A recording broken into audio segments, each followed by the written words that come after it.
Kinuha ni Sam ang tiwala at loob ni Galvan para ikanta sa kanya ang totoo. Kahit sinimula naman ni Samantha kay George, sa walang pagdadalawang isip ni Sam, inilaglag niya itong si George kay Galvan para masira si George sa paningin ni Galvan at siya ang bida.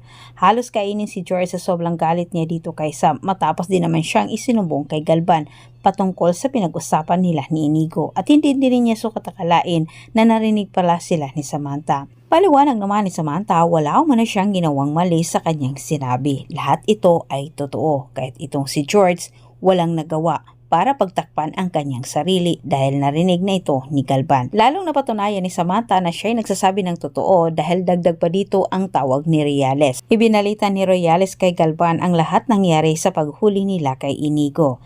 Sinabi ni Sam kung si Inigo umano ang Palacios-Key at malapit din itong si George sa kay Inigo, hindi umano imposible na maaring kasabwat umano si George sa mga pinagagawa ni Inigo. Anya, lahat na nawawala sa Palacios ay may kaugnayan umano dito kay George.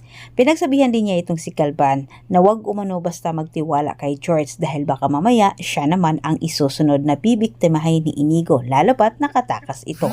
Samantala sa kabilang banda, malaking problema naman ang kakaharapin ni Sam sa ginawa ni Mercy pagsugod kay Aurora na nabutan nila Sam itong si Mercy na sinasaktan si Aurora at ginamit naman ni Aurora ang pangyayaring iyon upang sa ganitong paraan ay maipit si Sam at itigil na nito ang pag-iimbestiga patungkol sa kay Orly.